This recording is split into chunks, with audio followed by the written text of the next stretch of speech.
Okay, let's go ahead and get started. Welcome, everyone. I'm Cheryl Hart. I'm president of Corfa, and I will do some brief introductions this morning or this afternoon, whichever it is for you, and we'll get on with the webinar. Um, as I mentioned, please put your name and the hatchery or refuge friends group that you're with or whatever organization you're with in the chat. And also, if you have a question during the presentation, if you will put that in the chat, we'll have Q&A at the end, and we'll be following the chat to be sure that if you've entered a question, it gets read and responded to. Before we get started with the webinar, first of all, I'd like to introduce Courtney Balin. Where did you go, Courtney? You were there. There I you should be are. at the top. There you are. Okay. Who is the Director of Development for NWRA, and she has a couple of announcements to make. I do. Thanks, Cheryl. The first one is we are hosting our 2025 virtual awards event on this Tuesday, March 24th at 7 p.m. It's the 2025 one because some of those events got pushed back with the government shutdown, but we would love to have everybody join us. I'm going to put that link to sign up in the chat right now, and we'll include that also in the follow-up materials. The second thing I wanted to announce is that we just released the request for proposals for our seventh O'Brien Prize. This prize is a grant that's awarded to one or more refuge friends, groups whose projects will help build their connection with their community. We have actually up to 7,500 available, which is the most we've had. And that application is due on Friday, May 30th.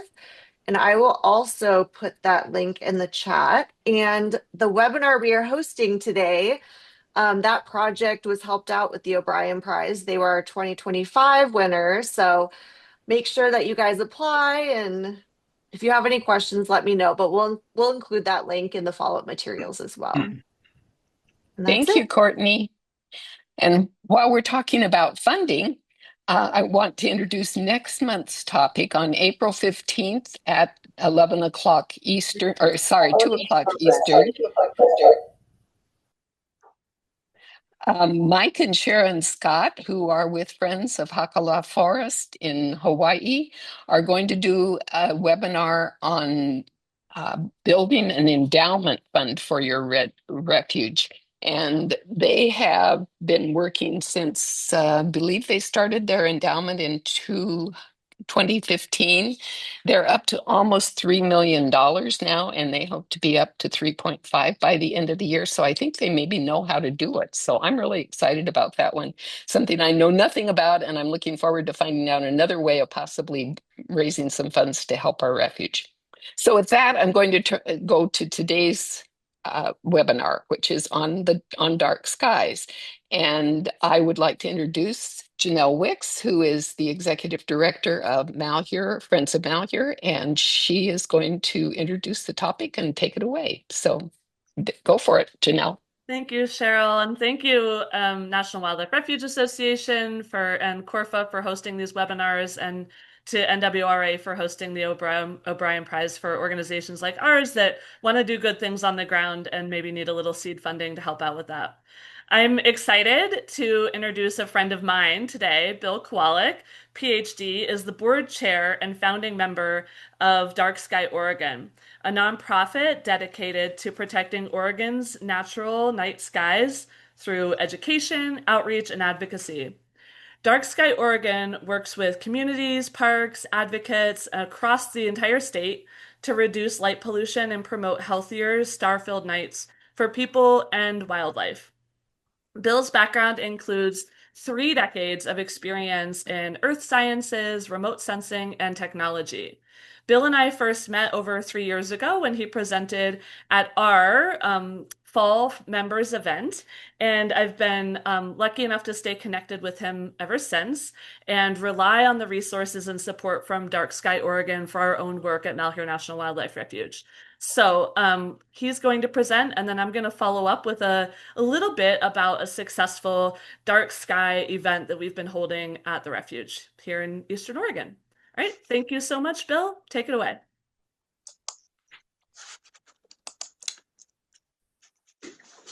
Thank you, Janelle.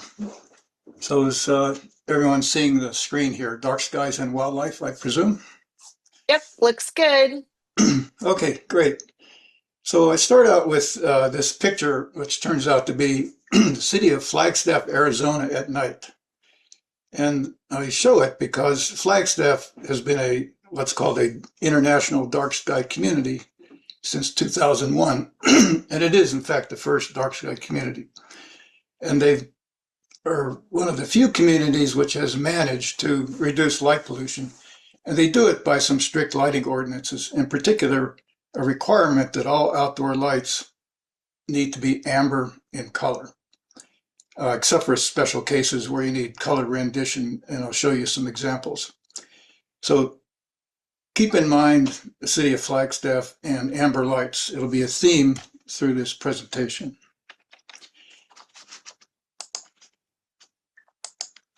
So topics, we'll talk about light pollution, what is it and why is it an issue? We'll focus a bit on the blue wavelengths of light and why they are a particular issue. Talk about the impact on wildlife and document that starry skies are receding, but in fact, we can bring them back. And then at the end of it, some ideas about, what you can do.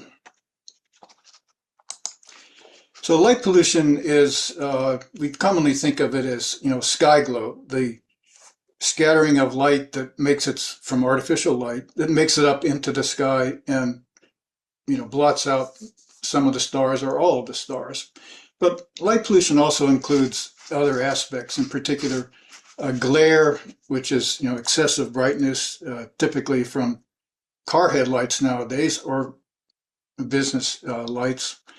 Light pollution also incorporates light trespass, which, for example, in this diagram here, this poorly shielded street light is shining light into this house. So it's trespassing beyond where is intended to be lit. Then we also think about clutter, which is a whole series of bright, confusing lights that you typically see when driving down through a business district. So why is light pollution an issue? There's disruption of the ecosystem, which we'll talk about. There's issues of health, human health and safety regarding the glare that we just mentioned, and also light trespass. And light pollution can be expensive because people leave lights on all night, so you're wasting energy, increasing the carbon footprint of the community. And also, light pollution is typically not very aesthetic. It's a problem of reduced quality of life and loss of the starry night sky. So, Dark Sky International has put together this list here of 5 principles of responsible outdoor lighting. So you need to consider whether a light that you have outside is useful. The light should have a clear purpose. Is the light targeted? Is it shielded? Is it carefully aimed to where you want to light? And perhaps the light is too bright, so perhaps it can be made dimmer. Or can the light be controlled with timers or motion detectors? And one aspect that we'll talk about here a fair amount is the light should be warm colored. And ideally that means using amber or yellow colored lights where possible. And we'll talk specifically about that. So here's another diagram that lists how to achieve responsible outdoor lighting. So, and I've got an arrow here, responsibility increasing to the right. So many lights that we have that were just put up willy-nilly have no shielding. So here's a light that is lighting not only the area of interest, but a huge area outside of that. And it's also going up into the sky. So if we add shielding, we could come to this arrangement here. And another step in advance that we'll talk about is changing the color temperature of the light to be warmer, such as yellow here. Then we might make it less intense and put a timer on it. So here's an example of, the fundamental thing is shielding lights. So this is unshielded outside a fire station. And then after shielding, the situation is much better. We don't get so much glare, and the area that's desired to be lit is properly lit up. No, we could use responsible outdoor lighting to create safe and vibrant spaces, such as shown in this example. The best outdoor lighting is lighting that you don't notice, or you may notice because it's aesthetic.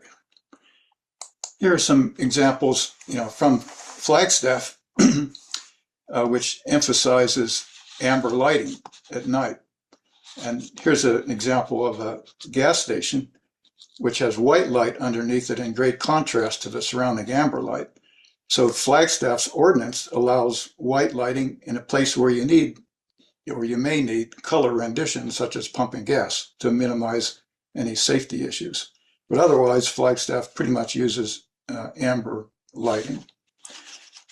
And it's possible nowadays to have responsible sport lighting, which is full cutoff, so that the area outside the playing field is relatively dark, like around these various fields.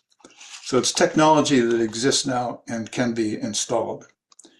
And here's a couple examples from Quebec, before and after. So these are bright whitish blue lights in a loading dock area. And afterwards, they put in amber lights, and the whole area is much better lit. And the light pollution is much reduced as well. So it's safer, less light pollution too. And here's a greenhouse at a university in Quebec, just with blackout curtains open to show the contrast when the blackout curtains are closed. So greenhouses are a particular issue in some parts of the country with extensive light pollution. So I've talked a bit about the color of light, so I want to emphasize a couple of things here. So there's a spectrum that we acquired of lights that were installed in a parking lot here in Bend, Oregon, where I live, outside of the new Costco. So this is the light spectrum across the visible range, which shows the typical spectrum of an LED light. And this particular light here in Costco has an extreme blue peak.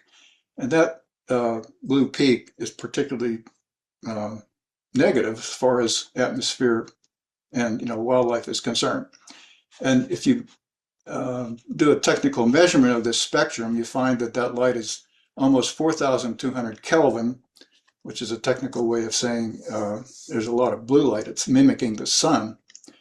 Whereas if you go to a Spring Hill Marriott in Bend, and actually there's a second Marriott with the same kind of light, you find that the lights are in the parking lot are amber. It's much more environmentally friendly. And the spectrum shows essentially no blue signal at all, which is what we see with our eyes at amber light.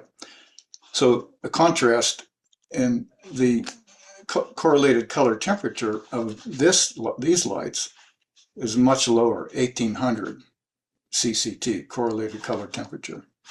So we'll talk a bit more about that going forward.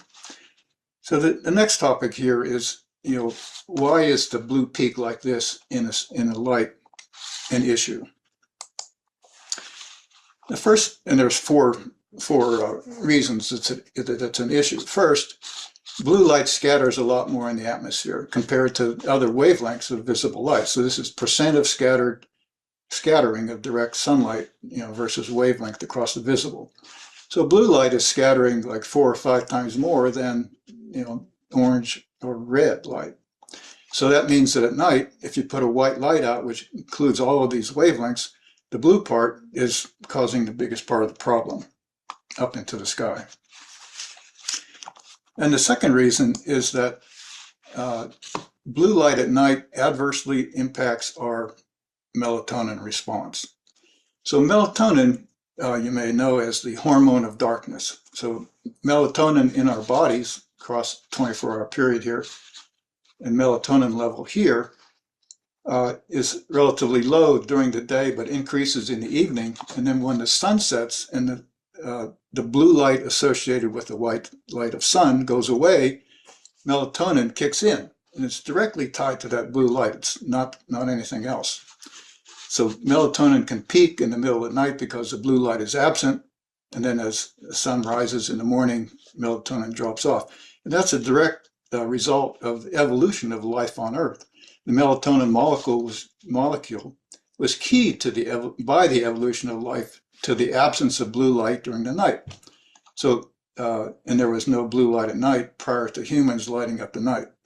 So this blue light at night issue is why the American Medical Association will advise you to not be looking at a computer monitor or have white light in your area if you're expecting to go to sleep anytime soon. So a tad more on this melatonin situation. So here's another plot showing sensitivity versus, again, the visible wavelengths. So this solid dark line is a typical spectrum of an LED light that's bright white, whitish looking, very similar to the spectrum that we just saw from the new Costco parking lot. And the dotted line shows the human sensitivity, which is basically the sensitivity of the melatonin molecule into the circadian rhythm. So you see the alignment of that blue spike with sensitivity due to the circadian situation. So clear evidence that blue light at night is problematic for the generation of melatonin and your ability to sleep. So a third reason it turns out that blue light at night is a problem is that blue light causes glare preferentially. And that's related to the wavelength of the blue light, which scatters inside our eyes, which contributes or more or less causes that glare issue. So if you have an amber light, much longer wavelengths, glare is not such a problem. And then closer to home here, the issue of number 4 here is blue light wavelengths contribute to insect decline. So here's kind of a made-up image showing moths trapped around a white light and not so many insects around a yellow-looking high-pressure sodium lamp. So you may be aware that most insects see, their visual systems see in the ultraviolet the visible blue and a bit into the green, not so much in the red, orange, or red. So they tend to be, if they fly past a white light, such as shown here, they'll get trapped. And the argument is they're traditionally, over the evolution of life, their dorsal upper surface was, to get their orientation, was always oriented toward the darkest part of the night, which was always the night sky. And nowadays we have lights, and so these insects orient their surface toward the light and circle endlessly and may die of exhaustion as a result of that trapping. So impact on the wild ecosystem is a quote from Travis Longcore, professor in UCLA. He says, ecosystems are very complex. When artificial light alters light-dark cycles and in turn circadian rhythms, the whole choreography of biological life is jeopardized. And here's a list of 6 items which are relevant to that statement. So lights at night can confuse celestial navigation because insects, birds, etc., cannot see the stars or Milky Way. Cause disorientation or misorientation in moving around, attraction or repulsion, predator-prey relations, extension of activity of diurnal species into the night.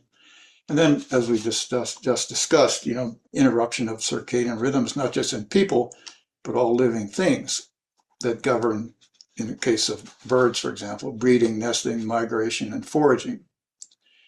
And here's a table that shows, the percentage of animal species which are nocturnal, which is surprisingly large. So here's a research publication that came out just 3 months ago in January by some researchers in Croatia. This is an image that shows light pollution at night, and these spots are places where they installed a couple of bird radars. And this is an enlargement of that area. So one radar they put in a place that was light polluted, another place that was relatively dark. And they looked at the birds flying across the Adriatic or parallel to the coast. And fundamentally, they found that birds were attracted to the lit up area more so than to the dark. And they had reduced speeds and altitudes. So there was more disorientation, bird collisions. So it's a clear example of scientific data showing what we always imagine is that birds are attracted to lights at night, just recently published. And here's another example, impact on insects by some researchers in Germany that published this a couple of years, 2 years ago. So basically they took a park area with pavement and vegetated areas on either side and then improved the outdoor lighting so that there was very little light leakage beyond where the light was intended to go. And they set up insect traps before and after and found that there were far fewer insects being attracted to the lit area away from their environment with the better lighting. And here's an example of the brightness of taken from each of these pictures that we imagine what insects see to some extent. So basically, in the bad case, there's a lot of spill light into the surrounding vegetation and much less in the new improved lighting. So there's a lot more in that article than what I've mentioned here, so you might have a look at that. So next topic here, we know that the starry night skies are receding. And well, how do we know? We know from satellite images at night looking down over time. And we also know from human observations over years, which is directly from a citizen science project called Globe at Night. So, so satellite images looking down. So NASA has a system that takes images at night about 2 o'clock in the morning around the Earth. And so each pixel of an image shows how much light is coming up. And scientists can convolve that uplight with an atmospheric model to calculate how much sky glow there would be. And that's what this is showing for the entire state of Oregon. So the city of Portland, for example, has a lot of light pollution. And another thing you notice here is that there's a very big dark area in southeastern Oregon, which is called the Oregon Outback. Relatively few people live out there. And so the night sky is relatively pristine. But over time, we know that light pollution is getting worse from these kinds of models, because in 2015, the contour of what was considered to be pristine night sky was here. And then 8 years later, the contour has migrated away from the cities by about 15 miles. So we know that light pollution is getting worse. The area of pristine night sky is growing smaller over time. And the other piece of evidence we know about light pollution getting more significant is from human observations of the night sky. So this is that Globe at Night project, which involves people just looking at the sky and comparing what they see in the sky versus examples like of different numbers of stars from different magnitudes. So this is a magnitude 1. Only the main stars are visible if you're looking for a particular constellation like Orion. So here's Orion's belt, magnitude 4. And magnitude 7, which is a very place where there's almost no light pollution, you might see all these stars. So people either hold a piece of paper up, look at the sky, compare it with what they see, choose one of these magnitudes, or they look at using their mobile device to compare, and they report in. So in 2023, a group in Germany looked at these observations and using more than 51,000 of them, determined that over time from 2011 to 2022, sky glow was increasing about 10% a year, which is remarkably high. And, it's a valid assessment. Previously, we thought that it was only like 2% a year from available satellite data, such as the model I showed you recently of Oregon. But it turns out, and we've known for a long time, that those satellite sensors in that particular system do not see in the visible blue. And it's the visible blue, which I showed you from the, for example, Costco parking lot, which is much more dramatic now than it used to be when we had, high pressure, sodium lights, which were more yellow in color. So basically, this science publication determined that there is an acceleration of light pollution, more disruption of the night environment for all life.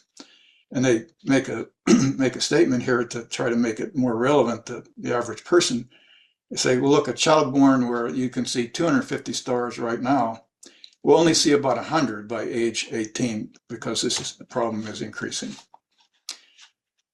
Okay, so that's the bad news. Now, the good news is we can bring the stars back. Education and outreach and advocacy, such as dark sky groups are doing around the world.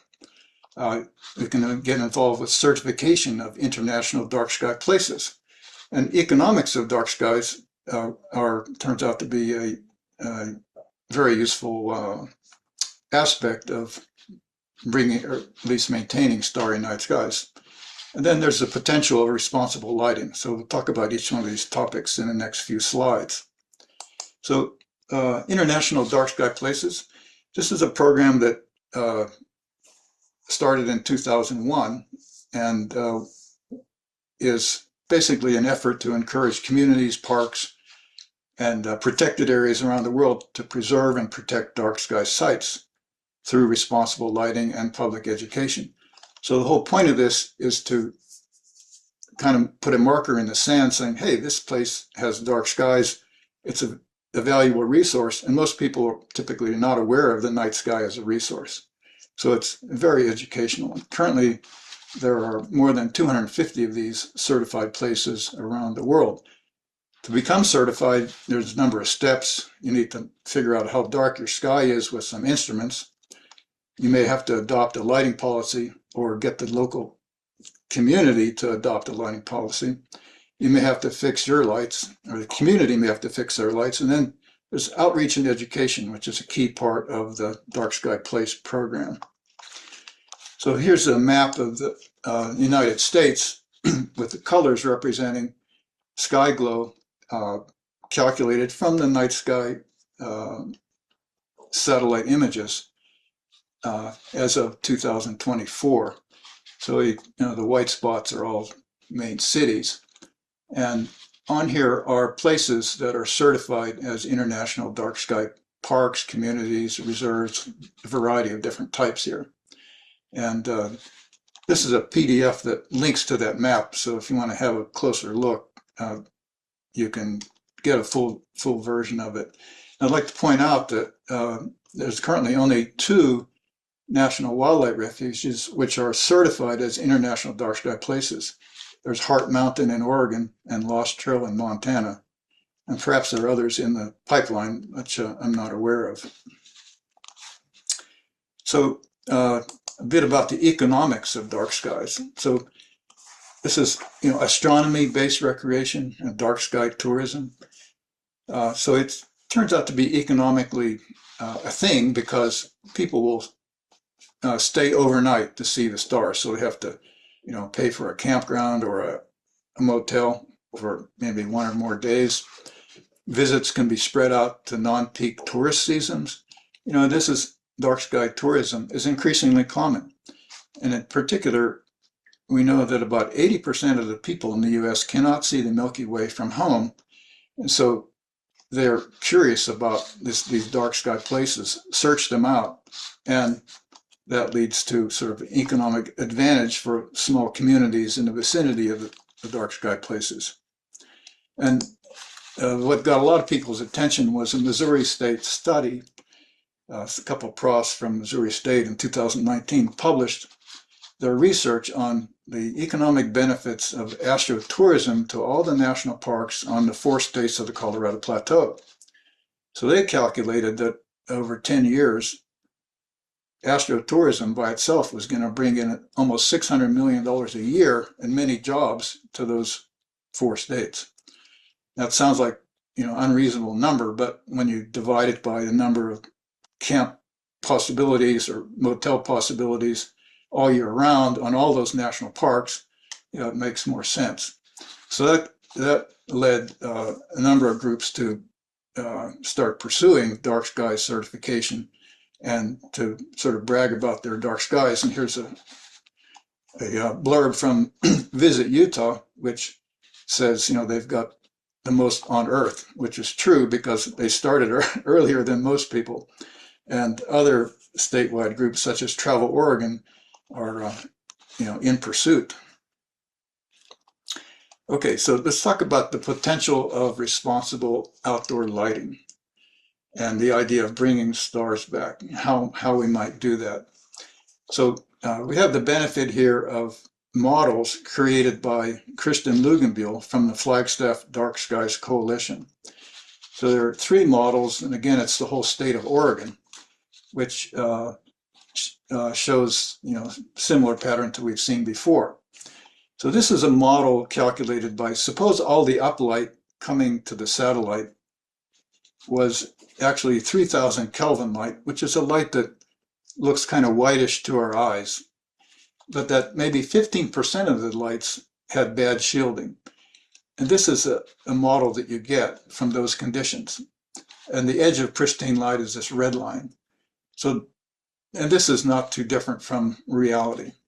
But Christians thought, well, suppose we modify the model and we say, okay, we still have all the lights at 3000 Kelvin, but let's make them all properly shielded. What would that look like? So now you can see that the line of edge of pristine night sky has receded back toward the lighted communities, and the area of pristine night sky is bigger. And then the third model shows an even more dramatic change, and that's caused by, suppose we changed all the lights from 3000 Kelvin to be warm lights. Like, in fact, the mix that Christian used of 80% PC amber and 20% 2700 Kelvin, which looks kind of warm to our eyes, and also retain the full shielding. And now we have an incredible increase of area of pristine night skies across the state of Oregon compared to what we had originally. So we know that by full shielding and warmer lights, we can bring back the stars, increasing responsibility of outdoor lighting. And I took the opportunity to look at Okefenokee National Wildlife Refuge in southeastern Oregon using these models. So this is the model which approximates current lighting. Here's Okefenokee outline and Jacksonville, Waycross, Valdosta, bright, lights on the horizon. So if we jump to the third model, which has fully shielded and much warmer lights, we get a much darker sky over the majority of Okefenokee and surrounding areas. And I'd like to point out that Stephen C. Foster State Park, which is a small area located near the tip of the White Arrow, is an international dark sky park inside the boundaries of Okefenokee. And their night sky readings are consistent with what we see here in the blue color. So there's potential if you can imagine getting Jacksonville and these other towns to improve their lighting to bring back the starry night skies pretty dramatically at a place like Okefenokee. Okay, then I sort of went overboard here and I said, what about all the other wildlife refuges in the 48 states? So here they are. So I found a GIS layer online, and which included quite a few national wildlife refuges, and I picked 533 in the continental US, non-marine, not Alaska, and made a plot. So this is vertical axis zenith light ratio. So this is a measure of how dark the sky is directly overhead. And this is, as dark as it gets, and that's as most light polluted as it gets. Then across the horizontal is the size of the refuge based on calculated number of pixels of the model over each of the refuges. So, and then the 3 modeled cases are as before, 3000 Kelvin and 50% uplight, 3000 Kelvin no uplight, and then warm lights and no uplight. So that's the blue color. And here, for example, is Okefenokee, which is in a sort of medial range here.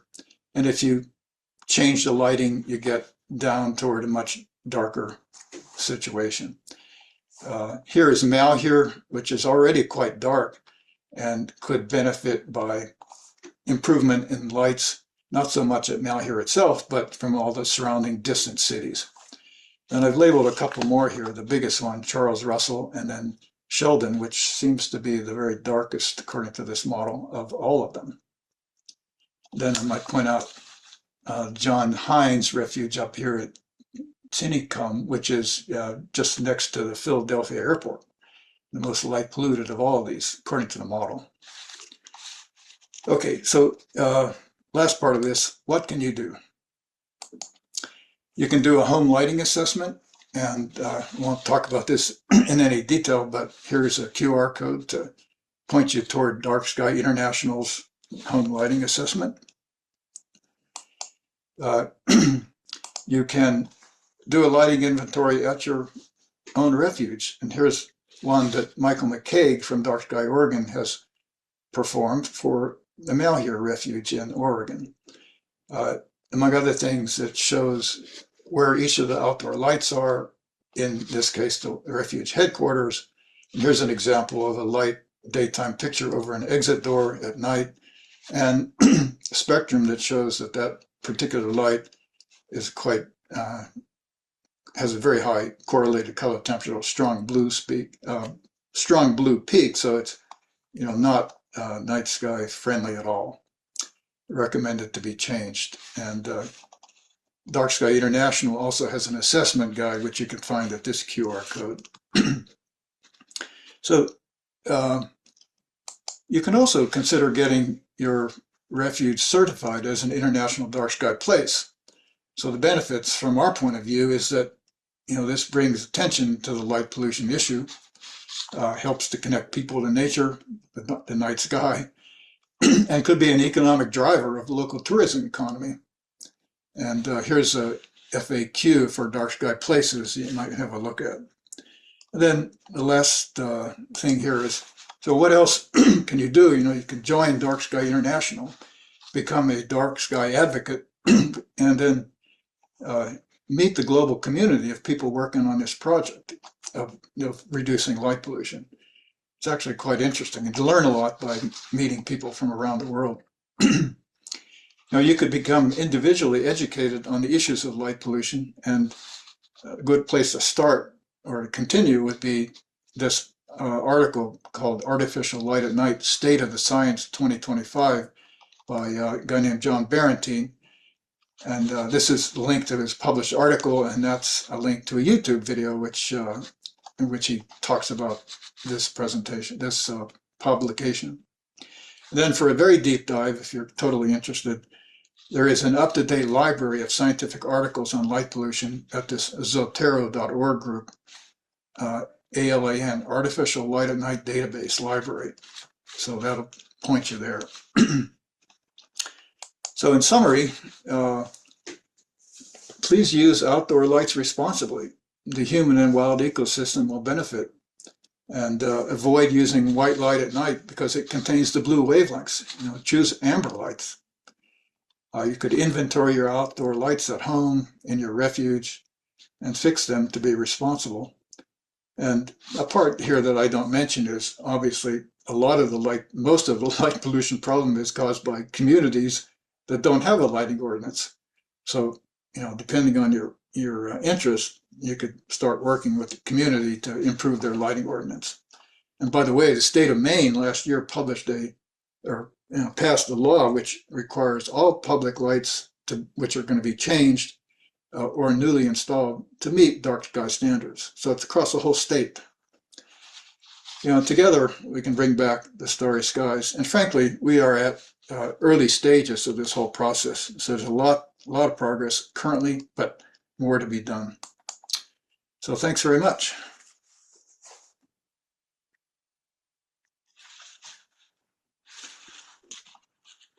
Thank you. Thank you so much, Bill. That was phenomenal. Just really, really wonderful. And I'm going to make my presentation rather brief so that we have a robust amount of time for questions. So if you'll give me just a second to bring up my slides.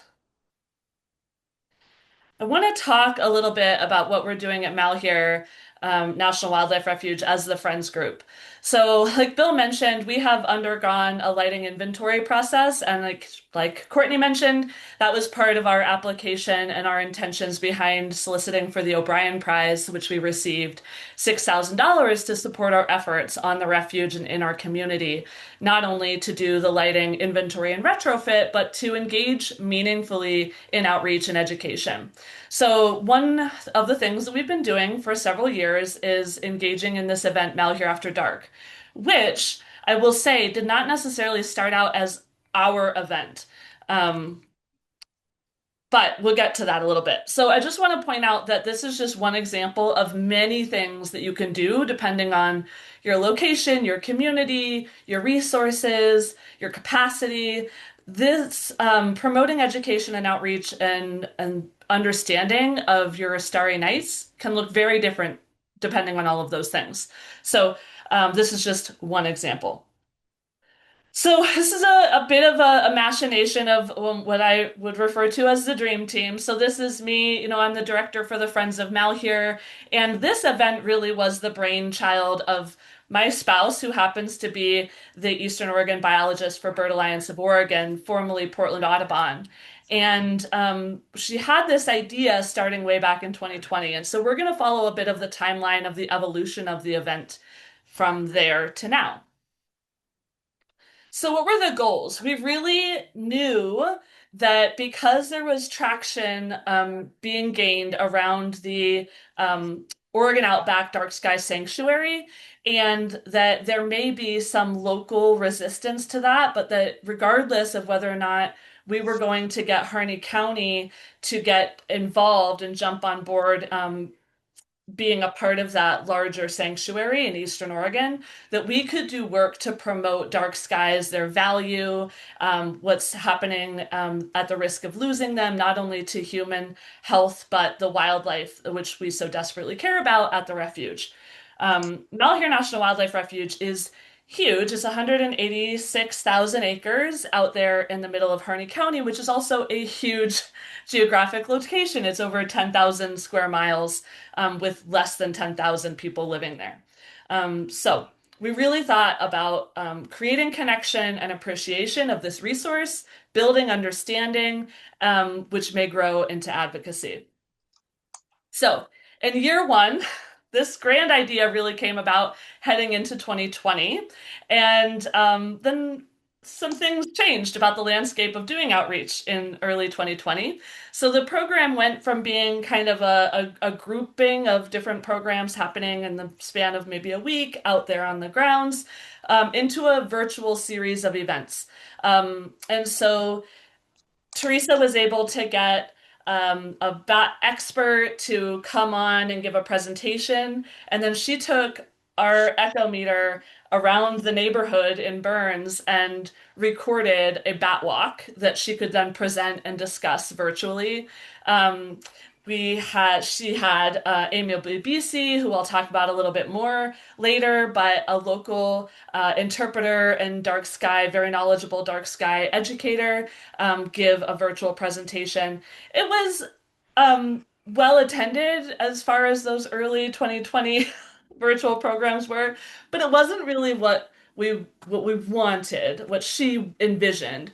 And the there's a difference between walking around on the refuge and listening to and seeing and talking about bats and their connection to nocturnal adaptations, and what she ended up doing, which was like driving all around Harney County recording an owling outing. So over time it evolved, and we learned a lot. After that first year, the Friends of Malheur, we got a little bit more interested, a little bit more involved, because the idea was that we would get it onto the refuge in as an in-person event. And so the first year that that happened, it was at Refuge headquarters. The idea was that you'd get as far away from the compound as possible, but still being at Refuge headquarters. So there would be parking and accessibility and bathrooms and all of that, but get down Boat Launch Road, which would get you away from the lights. Um, we chose to do it in June, out at Boat Launch Road, there's a lot of bugs. And so, while there were a small grouping of participants, it didn't last long, looked at the stars and said goodnight. And at that time, we were engaging with the Oregon Observatory and their educators, and they brought out a telescope from sisters from the Sun River Nature Center, and it was a great fun. It was a small event. We could do better. Um, we brought ourselves further away from the lake, closer into Refuge headquarters, and the next year did a wildlife walk with the echo meters and talked about bats and owls because all of that is very present at Refuge headquarters at Malheur. The same educators came out, and a few more people showed up. But we're really far out there, and it's hard to get people to come out for an evening for any program, let alone an evening program. A couple more people showed up. We were like, okay, how can we make this better? What are we gonna do? So we started a little bit earlier in the evening, added a bat talk from Alexa Martinez, the wildlife biologist, really emphasized the bat walk of it all, took people on a longer hike along the river, and offered ice cream sundaes and root beer floats, and that was a really big hit. A bunch more people showed up. We got the word out a little bit better, and it was a lot of fun. But as the sun went down, more bugs came out, and we were still doing this in midsummer. And we thought, well, we've really got to get away from the water and maybe later on in the summer so that we can have a more pleasant experience in the evening. So we chose a different location. And we moved the timeline. So we chose Sod House Ranch, which is only open from August 15th to October 1st. And that allowed us to get further away from the water, kind of emphasize how special the spot is because a lot of people know that it's only open temporarily, but they maybe miss that window every year. So we were really emphasizing like, come on out, experience Sod House Ranch. We'll take you on a bird walk. We'll do bat walks. We'll, talk about all this stuff. And then we changed up the educational programming so that we could fill the gap between sunset and dark night sky. And that really, really worked. um, in 2024, we had over 40 people show up, and it was a huge hit. The OMSI educator came out and did a lot of animal adaptations, kind of activities for all ages. Everyone got involved. It was a lot of fun. And we were still learning. We had to really think about the landscape. It's very, very dark out there. So we got little like red fairy lights and kind of popped them all around so people could see where they were going. Bought red film, people could put it on their headlamps or their flashlights, and really trying to cultivate accessibility around this. There's a lot more parking. It's easier to walk directly to the field where we're viewing the sky. But we changed up the dark sky presentation from the Oregon Observatory guys, which were kind of started doing a different program with in town with the library, and brought back Amy because she really thrives in these in-person events, and she's fantastic because she was an interpreter for the National Park Service for a really long time, and so you can imagine she's really great at this. And with 40 people in a field under a blanket of stars, it was so much fun. And we really felt like we cracked the code. Like this was the way to do this event. People that year, one family even brought out their own telescope. We noticed a lot of local people, which is unique in our situation to have local people attend one of our events. We offered a little bit more food, but in 2025, we had a full-on cookout and over 50 people showed up, and it was just really great. One of the things that I try to do with the food is connect with our local food services co-op and get some local producers. So like the hot dogs and hamburgers were from a local beef producer, and trying to build new community connections around and through this event. And as a result, I'm now having the Harney County Chamber of Commerce ask us, like, they literally said, we don't think you need any help, but we would really love to have our name in this event outreach with you guys. So how can we help? Which is great because that kind of circles that connection back into the county powers that be, and so that we can really focus on ecotourism and the benefits to our local rural community.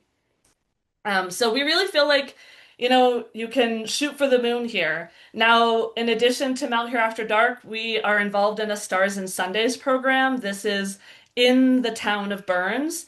Just to the left of this picture on the left is the Harney County Library. The building in the back is the Historic Museum. And, 30 to 40 people show up from the community for this event. We're also doing Star Dome days with the Greater Oregon STEM travel mobile education program. And so that is it's a little bit involved, but what we're trying to do is multiple days of having the Star Dome available in the community so that we can hit rural school students and the Burns Paiute Tribal Youth Education Program, the Harney Kids Club after school program, and the general public. And like we mentioned, we're also engaged meaningfully in a retrofit project on the refuge so that we can kind of lead by example with regards to darkening our skies throughout the county. So we feel like if you shoot for the moon, you can land in the stars, and we're really excited about these projects and these programs and all of the um, collaboration involved.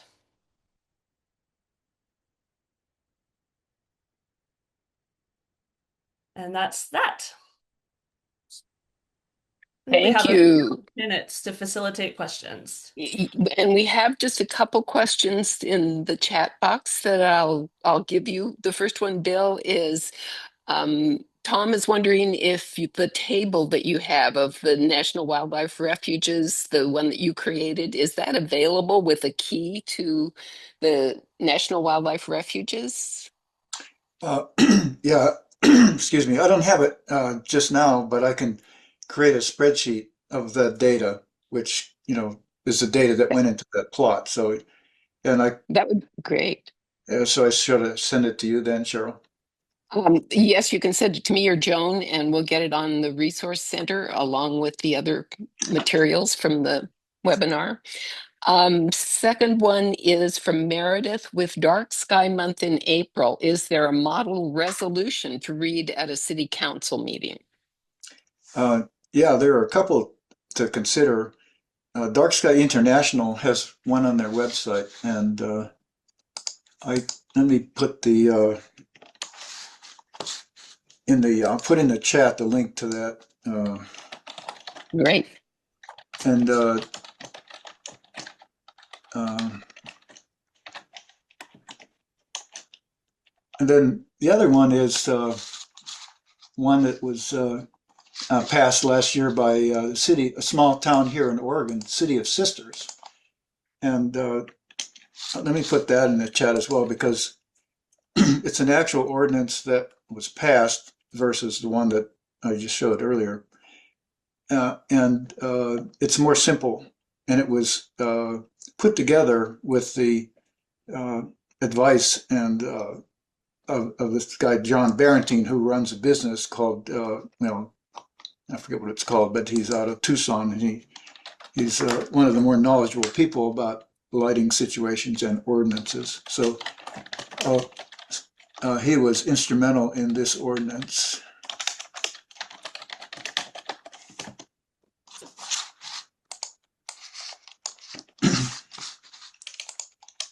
So Okay, thank you. that's a Thank good you, one. Bill, for doing that. Yeah. Okay, so there are a couple of examples in the chat with our links in the chat.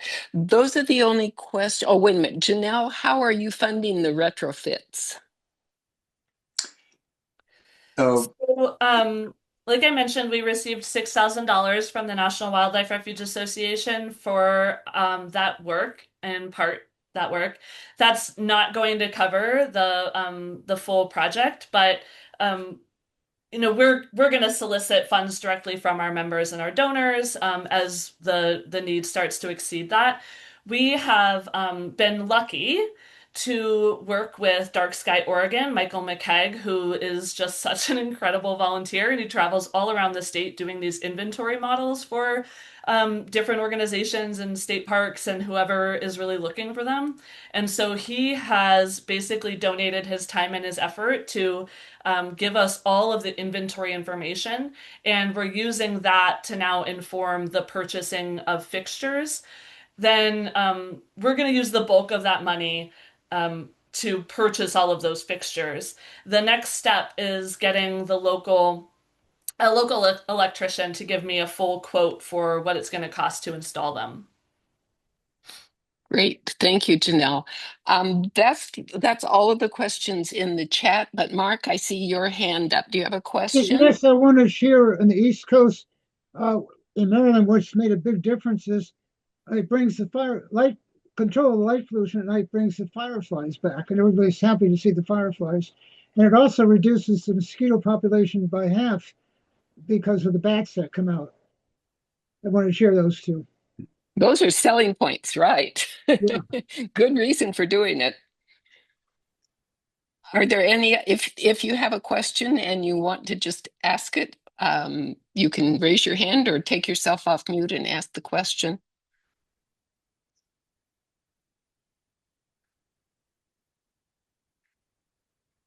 Okay, hearing none, you must have answered all the questions. Good for you. That's great. Thank you both so much for the presentation. It was a really interesting topic, and hopefully we'll see some more progress here in Oregon, but in other places as well, on creating dark skies so that we can really enjoy what's visible or what should be visible to us. Again, remember the NWRA award celebration, which is the 24th. Is that right, Courtney? I don't have it in front of me. Is it the Yep. 24th? And Tuesday, March 24th. Yep. at 7 p.m. Eastern. 7 p.m. Eastern. Okay, and you can get the link if you let NWRA know, you can get the link to join that. It's a celebration of not only the people and the entities that won awards last year, but just a celebration of the refuge system in general. This is what I'm understanding. So something to feel good about. Please attend if you can. And also, I hope you'll join us in April for the webinar on how to form an endowment for your refuge. Good way to raise some money so you can do your dark sky projects. So, Cheryl, yes, Joan. just one other thing. So next Tuesday, the 24th, is for friends, a Zoom call if you want to join that. The information on that will be going up on our website today. And that Zoom call is going to focus in on the Freedom 250 program. Thank you, Joan. Okay, any other announcements or reminders that I've missed? Okay, if not, thank you all for joining us today. It was very informative. Thank you again to Janelle and Bill. I appreciate your presentation, and thank you for letting us know about dark skies. We'll see you all next month, if not before.